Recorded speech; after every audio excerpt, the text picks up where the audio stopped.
बार की बात है। टुकियस नाम का एक राजकुमार रहता था। टुकियस के पिता बहुत बीमार थे। एक दिन उसने अपने बेटे को अपने बिस्तर के पास बुलाया और कहा, बेटे, मैं हर दिन कमजोर होता जा रहा हूं, इसलिए मुझे लगता है कि अब समय आ गया है कि मैं तुम्हें यह दे दूं। और ऐसा कहकर उन्होंने उसे एक सींग दिया। टुकियस ने अपने पिता से पूछा, पिताजी, यह धारण सींग है, मैं इसका क्या करूंगा? उसके पिता ने समझाया, बेटे, यह कोई साधारण सींग नहीं है। यदि आप इसे अपने कान में लगाते हैं तो आप दूसरे व्यक्ति के विचार सुन सकेंगे। यह आपकी बहुत मदद करेगा। कुछ दिनों बाद टुकियस के पिता की मृत्यु हो गई। टुकियस ने मन ही मन सोचा, यहां मेरे लिए और कुछ नहीं है। मैं कुछ समय के लिए यात्रा करूंगा और रास्ते में किसी काम की तलाश करूंगा। यह कहकर वह अपने पिता का सींग लेकर चल दिया। कई दिनों की यात्रा के बाद वह आखिरकार एक महल में पहुंचा। वहां उसकी मुलाकात महल के मालिक से हुई, जो लंबे बालों वाला एक विशालकाय व्यक्ति था। उसने विशालकाय व्यक्ति से उसे कुछ काम देने की गुहार लगाई। दानव ने कहा, यदि आप अच्छा पका सकते हैं तो आप मेरा भोजन बना सकते हैं। उसने विशालकाय व्यक्ति को बहुत स्वादिष्ट डिनर बनाकर प्रभावित किया और इसलिए उसे काम पर रखा लिया गया। एक दिन जब टुकियस महल के चारों ओर घूम रहा था, उसने तहखाने में अपना रास्ता खोज लिया।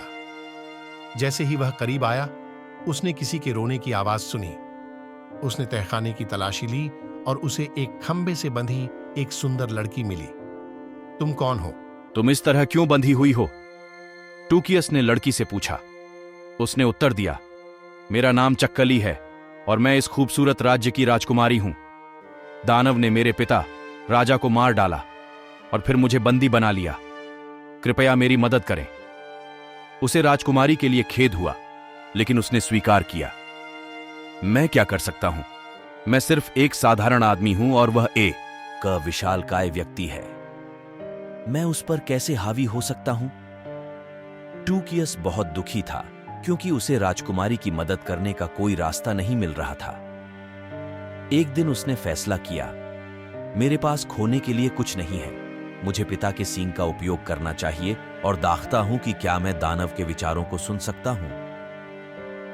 जैसे ही उसने अपने कानों के लिए सींग उठाया, उसने विशालकाय व्यक्ति को यह सोचते हुए सुना, मुझे लगता है कि रसोइये को राजकुमारी के बारे में पता चल गया है।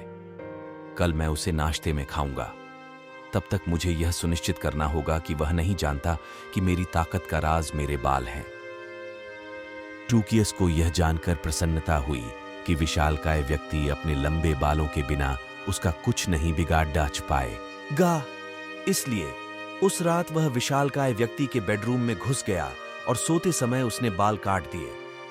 अगली सुबह जब विशालकाय व्यक्ति जागा तो उसे बहुत कमजोरी महसूस हुई और जल्द ही उसे एहसास हुआ कि उसकी शक्ति चली गई है।